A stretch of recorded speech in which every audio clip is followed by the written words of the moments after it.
ഇപ്പൊ കാനാവിലെ പ്രശ്നം എന്താണെന്നറിയാമോ? മരണം അടുത്തു വന്നിരിക്കുന്ന മകന്റെ അപ്പനാണ് യേശുവിന്റെ അടുക്കെ വന്നത്. ഈ രാജഭൃത്യൻ എന്നാ പറയുന്നത്, രാജഭൃത്യൻ.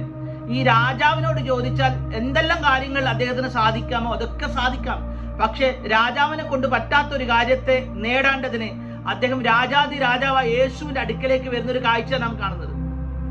അതുകൊണ്ടാണ് റോമർ 8-ാം അധ്യായം 6-ാം വാക്യം പറയുന്നത്, ജഡത്തിന്റെ ചിന്ത മരണം, ആത്മാവിന്റെ ചിന്തയോ ജീവനും സമാധാനം. എന്ന് വെച്ചാൽ യേശു പോയതോടുകൂടെ കാനാവിൽ ഇപ്പോൾ ജഡത്തിന്റെ ചിന്തയാ, മരണത്തിന്റെ ശക്തി കയറി വന്നു.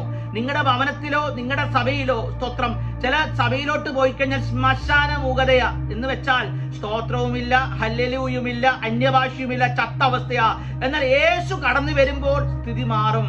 ജഡത്തിന്റെ ചിന്ത മരണം, ആത്മാവിന്റെ ചിന്തയോ ജീവനും സമാധാനവും. ചില കുടുംബങ്ങൾക്കകത്ത് നഷ്ടപ്പെട്ടു പോയ ജീവനും നഷ്ടപ്പെട്ടു പോയ സമാധാനവും ദൈവം മടക്കിത്തരാൻ പോവുക. മരണത്തിന്റെ ശക്തി നിന്നെ തുറന്നു പിടിക്കാൻ വരുമ്പോൾ ജീവന്റെ ശക്തിയുടെ വ്യാപാരം ഏറ്റെടുത്തോളും കേട്ടോ. സ്തോത്രം. ചിലതിനൊക്കെ അനാഥമാക്കി കളയുവാൻ, ചില കുടുംബങ്ങളൊക്കെ അനാഥമാക്കി കളയുവാൻ മരണത്തിന്റെ ശക്തി കാനാവിൽ വ്യാപരിക്കുമ്പോൾ യേശു പറഞ്ഞൊരു വധമുണ്ട്. എന്തെന്നറിയാമോ? ഞാൻ ഒന്നുകൂടി അങ്ങോട്ടൊന്ന് വരാൻ പോവുകയാടാ, ജീവന്റെ ശക്തി നിന്നിൽ വെളിപ്പെടുത്തുവാൻ. ആളുകൾ പറയുന്നതെല്ലാം ശരിയാ, പക്ഷെ ഇതൊന്നും വിശ്വസിക്കരുത് കേട്ടോ. സ്തോത്രം. ക്യാൻസർ പാരമ്പര്യമായി വന്നേക്കാം, ഷുഗർ പാരമ്പര്യമായി വന്നേക്കാം, ബ്ലഡ് പ്രഷർ പാരമ്പര്യമായി വന്നേക്കാം. ആളുകൾ പറഞ്ഞത് ശരിയാ, ഡോക്ടർമാർ പറഞ്ഞത് ശരിയാ, പക്ഷെ യേശു ഒന്ന് വന്നാലുണ്ടല്ലോ, അവസ്ഥകൾ മാറുമെന്ന്. ഇന്ന് പാൽക്കാലം നമ്മളെ ദൈവം വിളിച്ചിരിക്കുന്നതില്ലേ? ചത്ത ദൈവത്തെ സേവിക്കാനല്ല, നമ്മളെ വിടുവിക്കേണ്ടതിന്.